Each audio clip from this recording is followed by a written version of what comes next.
Hello everyone and welcome back to the channel. Big happy new year to you all. Thank you for joining me for this video, and wherever you are in the world, I hope you're all doing well. So for today's video, we're going to have a bit of fun and we're going to be looking at 20 of the most... Why am I holding one hand up? That's not 20, that's just 5. So 4 of these, we're going to be looking at what I consider to be 20 of the most criminally overlooked songs in the Beatles catalogue. So what do I mean by criminally overlooked? I mean, obviously, the word criminally is subjective here because obviously no crime has been committed. You could call them underrated if you like, but I don't really like the term underrated because it's so subjective. You know, one song could be underrated by one person and someone else thinks it's the most fantastic thing. So I'm not talking about those sort of songs. I'm talking about if you were, for example, if you were to approach a random old lady outside a supermarket, not that I'm suggesting that you do approach a random lady outside a supermarket, she might think you're trying to nick a handbag. But what I'm saying is if you were to approach a random old lady outside a supermarket and say, name a Beatles song, she's going to say, Hey Jude, or Let It Be, or She Loves You, or I Want to Hold Your Hand, or Help. One of the biggies. I'm not talking about those sort of songs. I'm talking about the songs that are hidden away on albums or thrown away as B-sides, or the sort of songs that don't generally appear on Beatles compilation albums. So it's those lesser known songs, if you like. So what I'm going to do is there's going to be 20 of them, but I'm not doing it like a top 20 where there's a winner.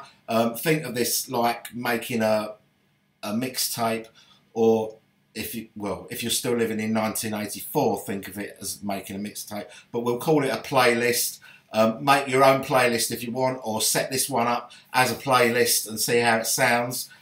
Or tell me in the comments down below which you think are the songs that are criminally overlooked that I haven't included in the list. So before we get into the list, I just want to tell you about the next video that's coming. So I had a request from one of my subscribers, Ethel the Frog, who suggested that we do a video on the Paul is dead conspiracy, which I think sounds like a lot of fun. So we're going to do that as the next video coming up on the channel. And while I'm at it, I might as well say to you that if there's something that you want me to do, a video that you want me to make, or something you want me to review, or any suggestions that you would like to see on the channel, because I want to do stuff that you want to see, put them down in the comments. You know, I read all the comments and I try and answer everything. So if you're new to the channel, I know for a fact you don't want to miss the Paul is dead conspiracy video. It's going to be a lot of fun. That's coming up next. So why not subscribe to the channel, hit the notification bell and give the video a like. That would be absolutely fantastic and you won't miss a thing. So let's get on with the 20 most criminally overlooked songs in the Beatles canon. So it's always good to start off a playlist with an upbeat song. So the first song that I'm choosing for my playlist is Hey Bulldog from the Yellow Submarine album. What a riff. The piano, then the guitar, then the bass and the drums, they all come in. It rocks like a bitch. And it features for me one of the most Lennon-esque Lennon vocals, which I really like, especially in the You Can Talk to Me bits. Very dark lyrics, but a great song. So that's what we're kicking off the playlist with, Hey Bulldog. So after the franticness of Hey Bulldog, I'm going to calm it down a little bit with I Will from the White Album. A simple love song that's about an imaginary girl that Paul hasn't met yet, like his perfect person, you know, who knows how long I've loved you, and, you know, if I ever saw you, I never caught your name, that sort of stuff. Paul says everything that he needs to say in under 2 minutes, which is great, and he does pretty much everything on this track. He harmonises against his own melody, which sounds really great, and you hear that best on the 2018 remix of the White Album. He even does the bass part as a vocal, you know, boom, boom, boom, boom, like that. And John plays skulls on this, which is a bit odd because he doesn't sing on the track, and Ringo is on the session, but John's playing the percussion on that. But I think I Will from the White Album is definitely one that goes under the radar.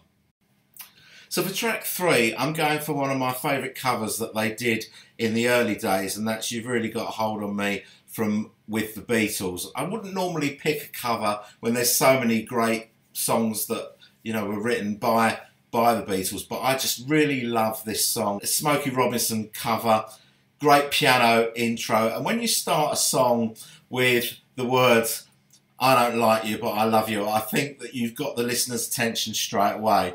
So for me, this song is it's about the piano, but it's mainly about the great vocal from John, but equally and possibly more crucially, the harmonies provided by Paul and George. Just listen to them. They are fantastic, and I love this song. So that one makes my list, and I think it does go under the radar because when you talk about covers, people talk about Twist and Shout and Money and Long Tall Sally, and this one kind of gets left behind, so I'm including it in my list. So for song 4, I'm sticking on theme with the previous song, You Really Got a Hold on Me, because I'm choosing This Boy, the B-side of I Want to Hold Your Hand, because I think when they wrote this, it was a deliberate attempt to write a Smokey Robinson and the Miracles style doo-wop song. And it's not just about the harmonies on this song, which are utterly marvellous, but it's also about that raucous middle eight with the key change, which takes the song to a different level. It's quite unbelievable that they were able to throw this song away as a B-side. It just shows the standard of the material that they were writing at the time, and this really is classic early Beatles for me. So This Boy was thrown away as a B-side, but This Boy isn't throwing it away at all because it's number 4 on my list. So for track 5, I'm going to the opposite end of the scale. I'm going from one of the earliest songs to one of the latest songs, Two of Us from the Let It Be album. I really think that Two of Us is the unsung hero of the Let It Be album, in my opinion. It's just a great song about the innocence of new love. But the harmonies from John and Paul are a real throwback to those early days, I think. The minor chords used in the middle eight, you know, the You and I Have Memories part, add the variation to this song and give it a little lift and a dramatic turn. And I think that Two of Us proves that Let It Be isn't all about long and winding road and Get Back and Let It Be. So the Two of Us, you're in my list. So track 6, I'm going rock again. This one tucked away. Well, it was a B-side actually. It was a B-side of Can't Buy Me Love, but I think of it more as being tucked away towards the end of side 2 of A Hard Day's Night, and that's You Can't Do That. Great little mid-paced rocker from John. I love the call and response backing vocals and the nice little piano riffs and Ringo's sort of casual feels, and the Everybody's Green break parts have great harmonies and add the sort of variation that the song needs. It's just a great song that just seems to be forgotten, and for us drummer types, it's definitely a case of more cowbell, please.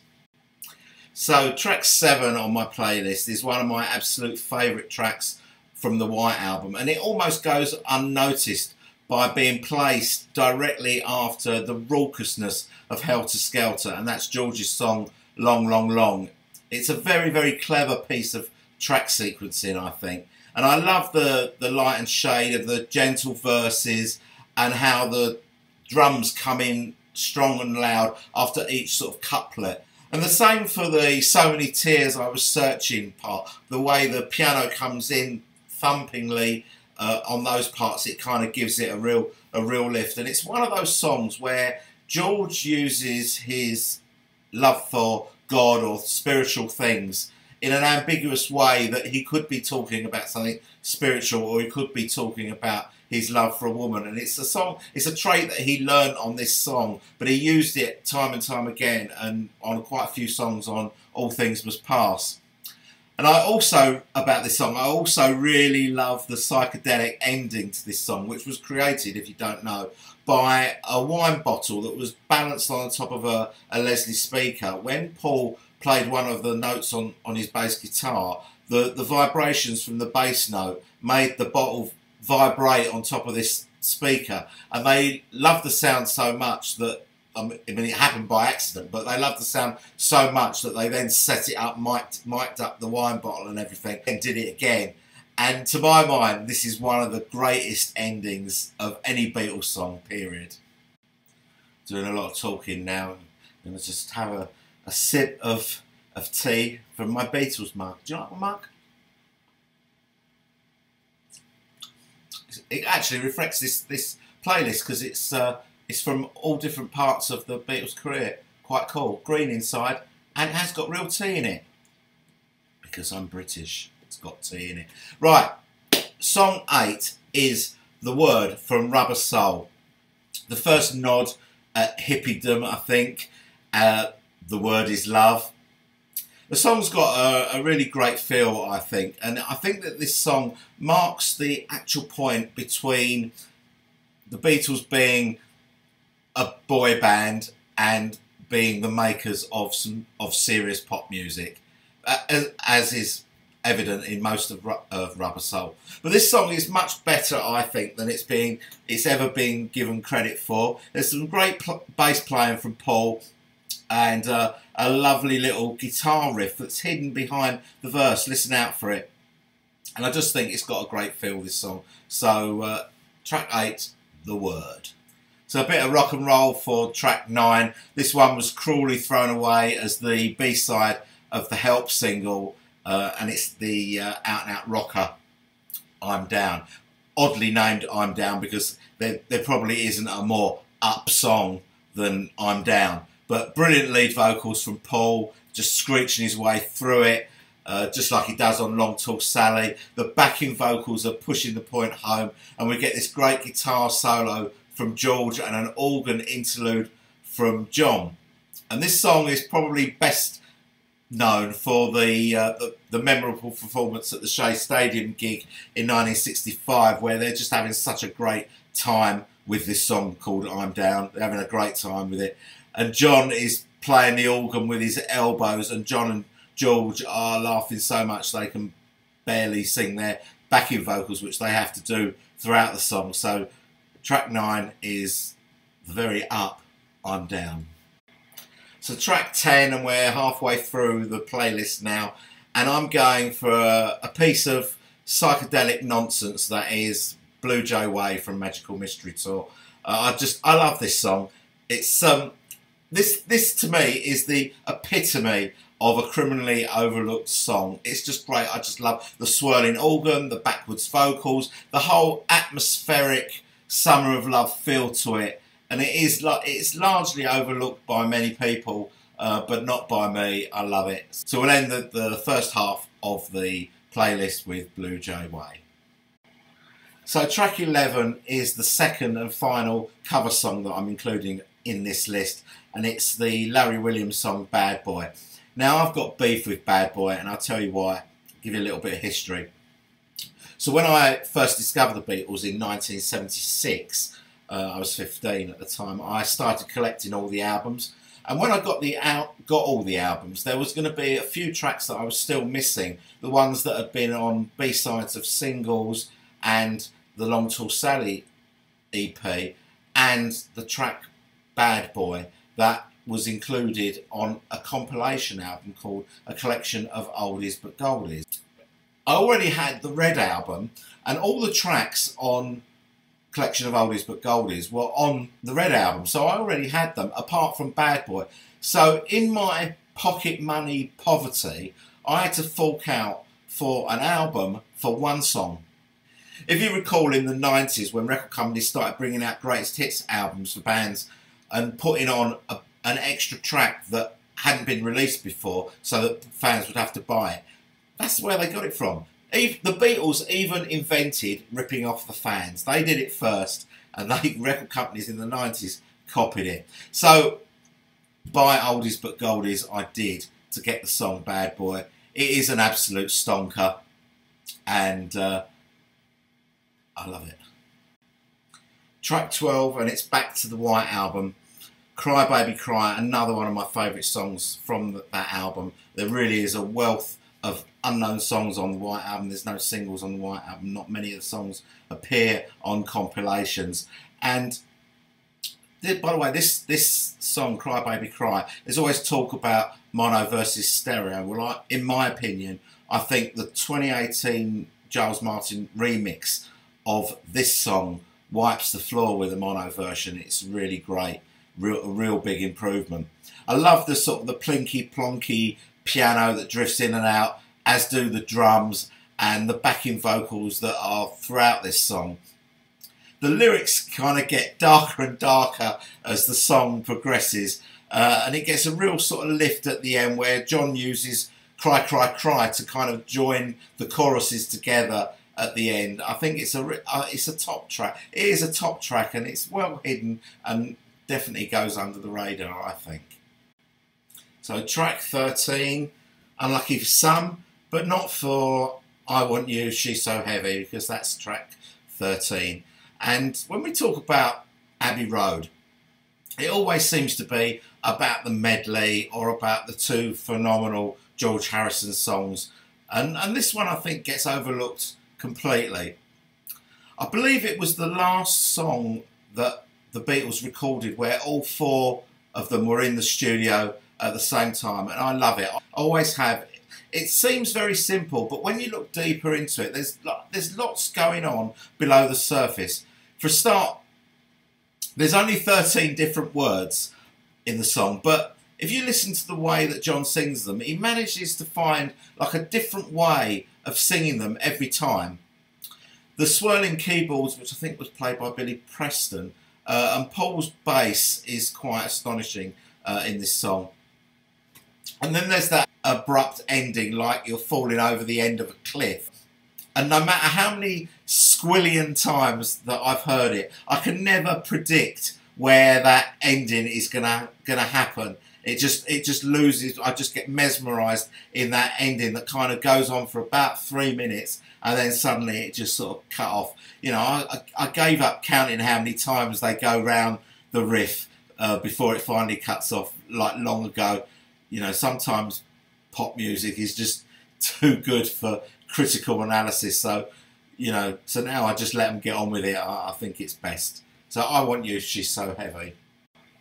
So for track 14, I really feel like I'm throwing my criteria out the window and breaking my own rules to include this one. But I wanted to include it because I really do think this is an overlooked song. And that's Fall on the Hill from Magical Mystery Tour. It's probably the best known song on this list, and it did appear on the 1967 to 70 Blue Album compilation.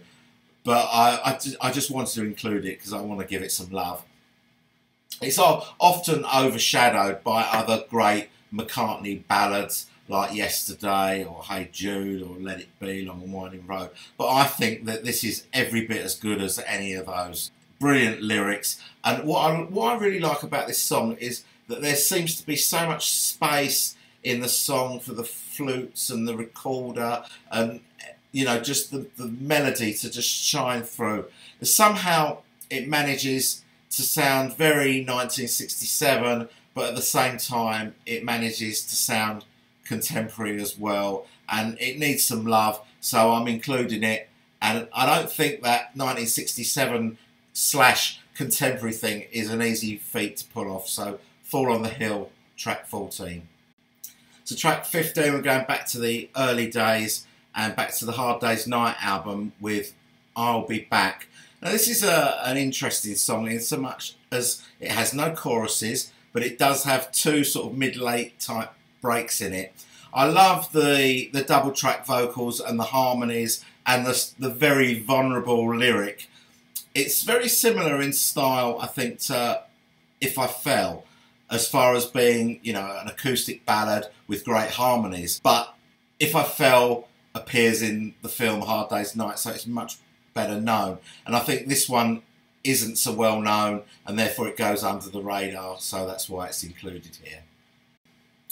If you don't like the Indian music that the Beatles did, then this one's probably not going to be on your list, but I love that stuff, and I'm going to include this song, which was criminally thrown away on the B-side of Lady Madonna, and that's George's The Inner Light. I love this little dose of Indian wisdom. Without travelling out of your door, you can know all things are known. Still relevant today, probably. We could be talking about lockdown during the pandemic, right? So that one's included, The Inner Light. So after the hypnotic Inner Light, I think we need to ramp it up a little bit now. So we're going back to Revolver and Your Bird Can Sing.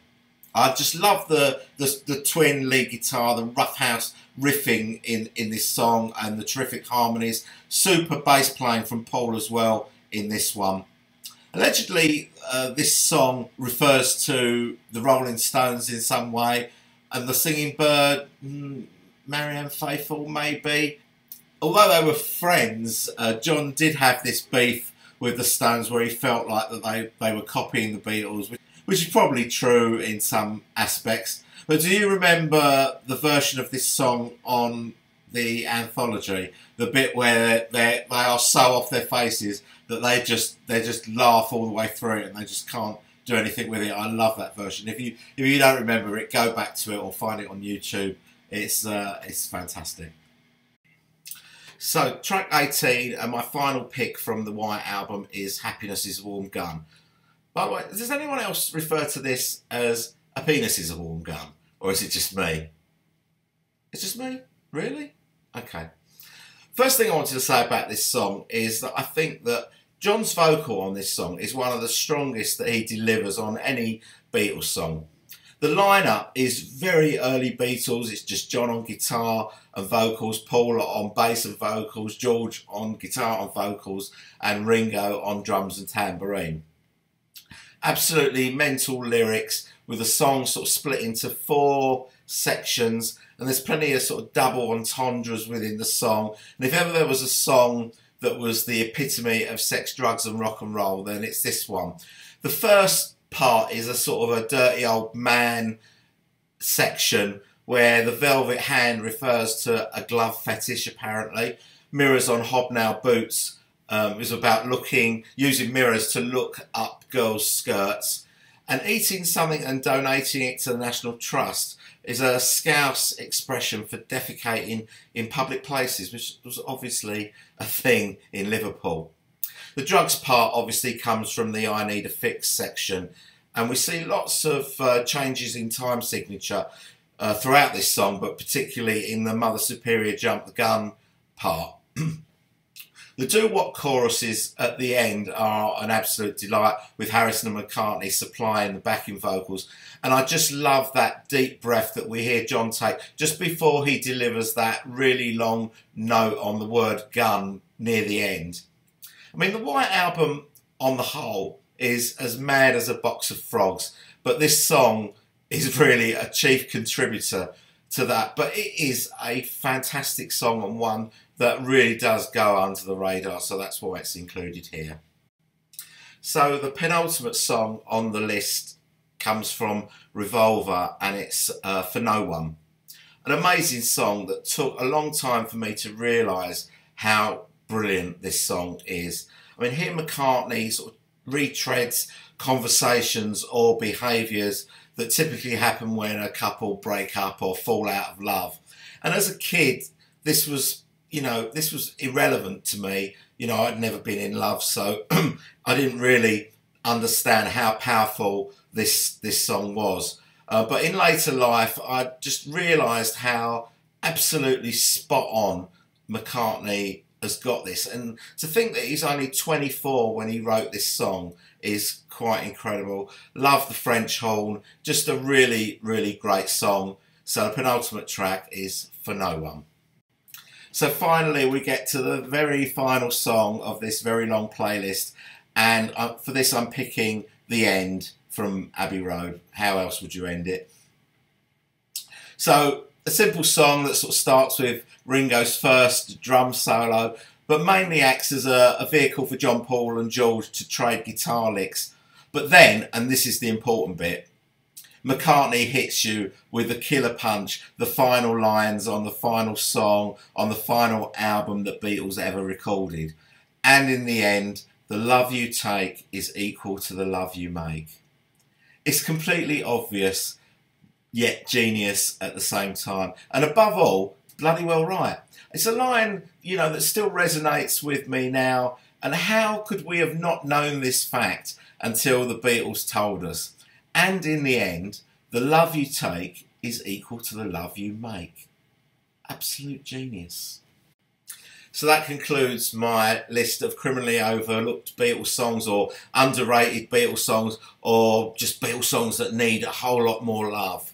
Anyway, it was just my opinion, and obviously your opinion counts too. So if you want to tell me down in the comments which songs you would include, or tell me which songs you would include and which songs of mine that you'd kick out because they don't qualify as far as you're concerned, do tell me. If you've been here a while, you know that I do respond to all your comments. They're really important to me, and you know, they help promote a conversation between us, so they are really, really important. And if I don't get back to you straight away, I will get back to you. It does take a bit of time to respond to all the comments. If you like what we do here, please give the video a like, and if you haven't subscribed to the channel yet, why the hell not? Please subscribe to the channel, help support it, and that would be absolutely marvellous. So thanks very much for watching. Really appreciate having you all here, and I will see you on the next video. Thanks very much.